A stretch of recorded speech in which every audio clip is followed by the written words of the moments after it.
Bonjour les filles, je reviens aujourd'hui pour vous faire une vidéo tag. C'est un tag sur mes cheveux, je l'avais annoncé sur Twitter, enfin j'avais demandé mais bon il n'y a pas beaucoup d'abonnés qui me suivent sur Twitter apparemment.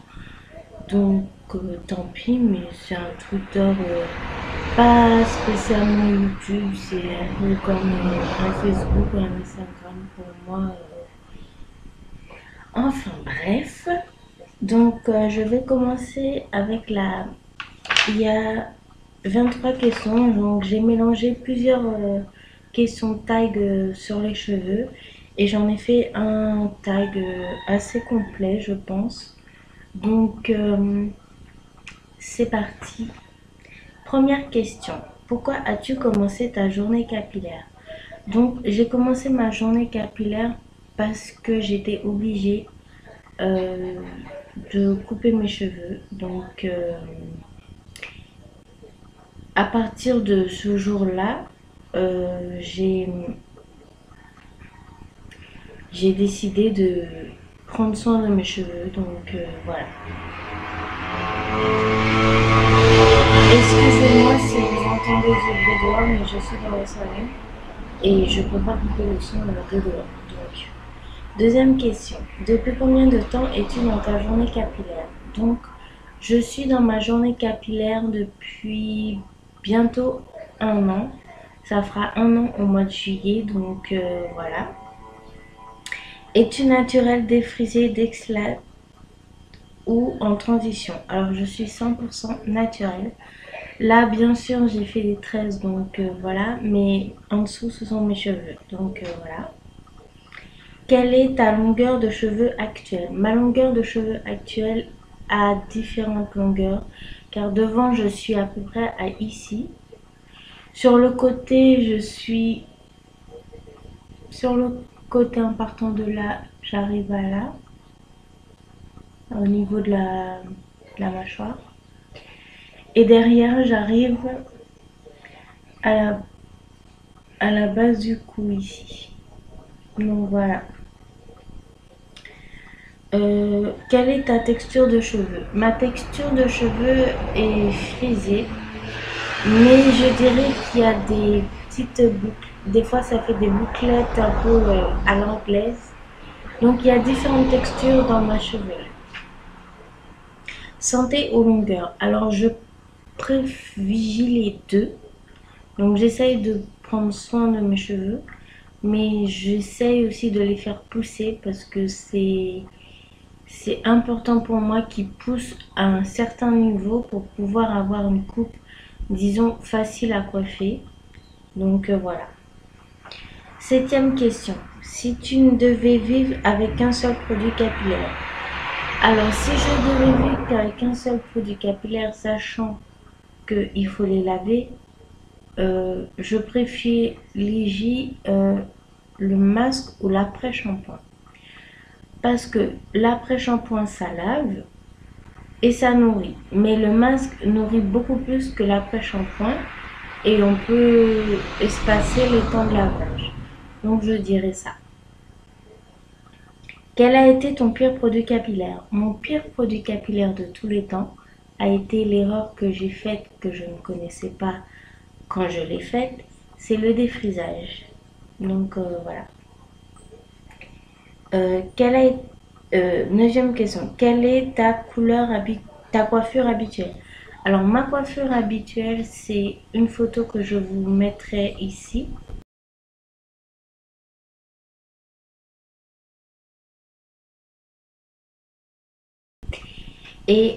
Sinon, c'est la deuxième fois que je me fais des tresses comme ça. Voilà. À quelle fréquence utilises-tu de la chaleur? Sincèrement, la première fois depuis que je suis naturelle, j'ai utilisé peut-être deux fois de la chaleur. Une fois parce que le sèche-cheveux, j'étais malade, donc il fallait que je sèche. Et une deuxième fois, c'était pour lisser, pour voir mes cheveux lisser en fait. Et j'avais la coupe à la Mireille Mathieu. C'est les deux seules fois où j'ai utilisé la chaleur. Depuis, j'en utilise pas. J'en utiliserai peut-être pour quand mes cheveux seront plus longs. Mais pour l'instant, ça me va totalement sans chaleur. Prends-tu des compléments alimentaires? Alors non, je ne prends pas de compléments alimentaires. 12e question, quelle est ton huile favorite? Mon huile favorite, c'est l'huile de coco, le coconut. Oui, j'adore cette huile, ça sent super bon. Et en plus, elle est facile à utiliser, donc voilà. Qui est ton hair crush? Alors mon hair crush, je n'en ai pas. J'ai pas spécialement de hair crush. J'aime beaucoup certains types de cheveux, mais je n'ai pas de hair crush par rapport à la texture de mes cheveux, par exemple. Je n'ai pas le hair crush de quelqu'un qui a les cheveux frisés ou voilà, j'ai des hair crush, mais pas un en particulier. Et c'est pas forcément des personnes que je connais. Donc voilà. 14. Combien de temps mets-tu pour laver tes cheveux? Alors, si on compte le soin que je fais avant et le coiffage, je dirais que je mets 2-3 heures.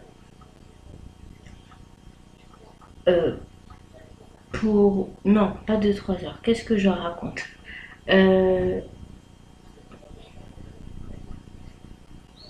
Ouais, 3h30 plutôt. Voilà, ouais, 3h30. 15e question. La pire chose qui est arrivée à tes cheveux, c'est qu'ils tombent en poignée. Genre, je faisais ça, je passais ma main comme ça, et je perdais genre ça de cheveux, quoi, dans ma main. Donc, c'est ça qui est arrivé le pire à mes cheveux. À quelle fréquence les laves-tu? Je les lave une fois par semaine, le week-end. Et quand j'ai ça, je les lave au bout de la troisième semaine à peu près pour laver juste les racines et les laver pour pas trop défaire la base des cheveux. Donc voilà. Quel est ton produit capillaire préféré, naturel ou pas? Mon produit capillaire préféré, naturel ou pas, je dirais que c'est mon huile de coco, encore une fois. Donc, elle nourrit vachement bien, elle sent bon et elle est facile à utiliser. Donc, voilà. De quelle marque? C'est une marque de supermarché que j'ai trouvée, mais c'est naturel. Donc, voilà. 18. Ton indispensable cheveux. Mon indispensable cheveux, c'est ça en ce moment. Et sinon, c'est des serre-têtes ou des bandeaux ou des headbands. Mais souvent des serre-têtes parce que les headbands ne tiennent pas encore sur ma tête vu qu'ils sont assez glissants mes cheveux. Donc voilà. 19e question. As-tu un objectif de pouce? Oui, j'ai un objectif de pouce. Donc j'aimerais que dans un an, mes cheveux arrivent au niveau de mes épaules. Mais de partout en fait. Qu'ils arrivent au niveau de mes épaules. Donc j'ai encore du temps. 20e question. À quelle fréquence coupes-tu tes pointes? Alors depuis que je les ai coupées au mois de juillet dernier, je ne les ai pas encore coupées. Je pense les couper au mois de juillet à mes 1 an de pouce pour... je sais pas, c'était pour mes 1 an de pouce, je voulais les couper. Et après les 1 an, je les couperai peut-être tous les 3-6 mois. Voilà. Je verrai en fonction. 21e question. En général, pour quelle raison te rends-tu chez le coiffeur? Pour couper les pointes. Quand j'étais défrisée, c'était pour me couper les pointes et me refaire les racines. Et maintenant que je suis naturelle, je ne suis pas retournée chez le coiffeur une seule fois. Donc, la prochaine fois que j'irai, ça sera pour couper les pointes. Et voilà. Donc voilà. 22e question. Quel est ton plus gros souci capillaire? Mon plus gros souci capillaire, c'est que je n'arrive pas à les coiffer mes cheveux. Je ne sais pas coiffer, je ne sais pas faire des tresses africaines ou ici on appelle ça des mille pattes. Je ne sais pas faire ça et ça m'énerve parce que ça m'aiderait beaucoup, mais par rapport à la longueur de mes cheveux, ça ne m'irait pas du tout. Vu qu'ils sont pas très longs, ça ne m'irait pas du tout. Ensuite, pour faire des nattes comme ceci, des tresses de nattes, je sais pas comment on appelle ça, c'est pas possible non plus parce qu'ils sont à différentes longueurs et que ça me va pas du tout. Donc pour l'instant, c'est juste un serre-tête et les cheveux lâchés derrière en fait. C'est tout. Je peux rien faire dans ma tête, donc c'est la seule coiffure que je fais. Et la dernière question, ton budget approximatif mensuel pour tes cheveux? Je n'ai pas de budget mensuel pour mes cheveux car je n'achète pas tous les mois un produit pour mes cheveux. Les produits que j'ai, c'est de... J'en ai peut-être acheté plusieurs au début de mon aventure capillaire naturelle, mais depuis j'en ai pas racheté, ou j'ai racheté des huiles, mais pas tous les mois quoi, parce que ce que j'utilise, j'en ai tellement pas beaucoup que ça me tient sur plusieurs mois. Les shampoings aussi, j'en achète pas tous les mois. J'en ai racheté un il y a pas longtemps, mais il faut que je termine celui que j'ai dans ma salle de bain. Mais sinon, j'achète pas de produits tous les mois, donc je n'ai pas de budget mensuel. Si, excusez-moi, si j'avais un budget mensuel, je pense que je mettrais 20 euros, 15-20 euros tous les mois. Voilà. Ça dépend du prix des produits, bien sûr. Donc voilà. J'espère que cette vidéo vous aura plu. Je reviens avec cette vidéo tag, donc j'espère qu'elle vous aura plu. Et je vous dis à une prochaine. Bisous, bye!